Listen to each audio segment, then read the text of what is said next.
गवाही अभी की है, पिछले हफ्ते।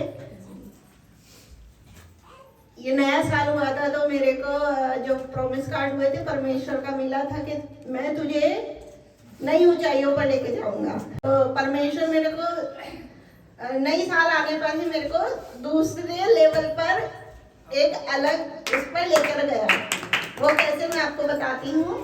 हम कबर्ड बनाने की सोच रहे थे क्योंकि कपड़े बहुत सारे ऐसे ऐसे ठंड में पड़े रहते थे, तो हमने कबर्ड बनाने को सोचा, लेकिन परमेश्वर ने मेरी किचन भी बनवा दी साथ साथ में। उतना पैसा हमारे पास नहीं था, लेकिन परमेश्वर देने वाला है। वो परमेश्वर अपने बच्चों की हर एक जरूरतों को पूरी करता है।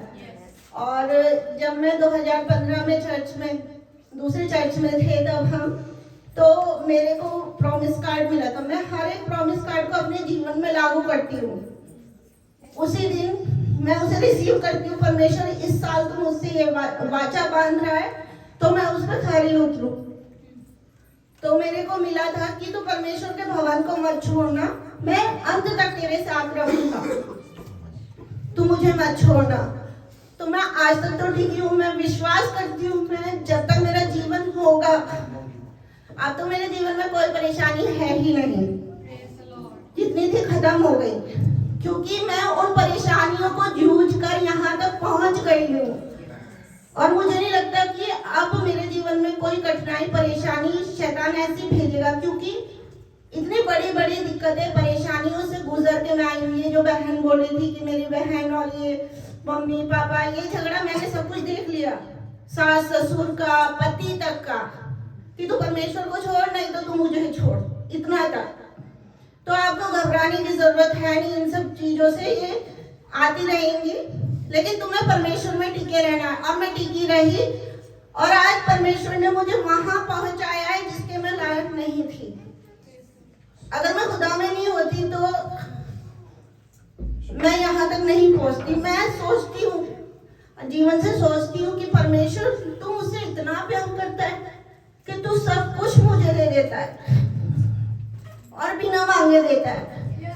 अभी मेरी बेटी जिस दिन सबका पुणे जाने का टिकट हो रहा था, तो हम चारों, मेरे दोनों पास्टर, दोनों भाई भी हैं, तो हम सब बैठ के रिजर्वेशन ही कर रहे थे, मतलब कर चुके थे। सबसे पहले मेरी फैमिली का, इनकी फैमिली का और मेरे बच्चों का।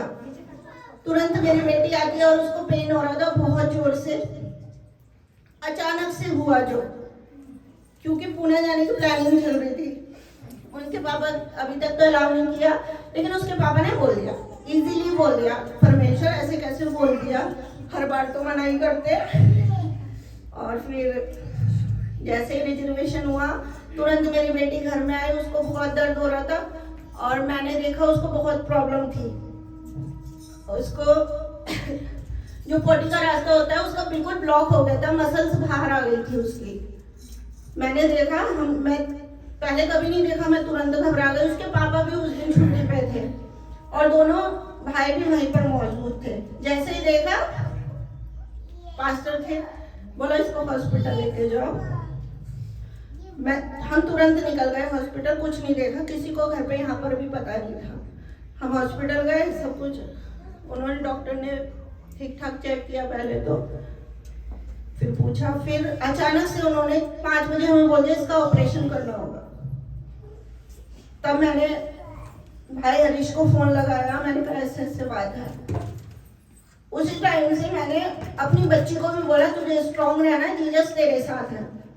बोला ठीक है। आज तक उस बच्ची को कभी सुई नहीं लगी थी, नॉर्मल ठीक है, इतनी स्ट्रॉन्ग है वो, उसको कभी सुई नहीं लगी। और उसने ऑपरेशन पे गए, इतना रो रही है। मैं और उसके पापा बाहर बैठ के रो रहे कि वो ऑपरेशन थिएटर में गई है, प्रभु तू उसके साथ रहना। बार बार बोल रही थी मम्मी मम्मी मेरे साथ चलो मम्मी। मैंने कहा तुझे घबराना नहीं है, जीसस तेरे साथ है। तो बोली ठीक है मम्मी, जीसस मेरे साथ है, मैं घबराऊंगी। और जब वो ऑपरेशन हो रहा था, हम दोनों, उसके पापा बाहर, उसके पापा बहुत अटैचमेंट है उसका। उसी के अगले दिन उनका नेक्स्ट टाइम पेपर था पुलिस का, तो उसके पापा का माइंड इस तरह शैतान ने भटकाया कि वो अपना एग्जाम ठीक से नहीं दे पाए, जो 2 महीने से वो तैयारी कर रहे थे उस एग्जाम के लिए। और खुशी की बात तो है कल वो एग्जाम ही कैंसिल हो गया, प्रभु का धन्यवाद हो। और मेरी बेटी का ऑपरेशन अच्छे से हुआ, हालेलुया।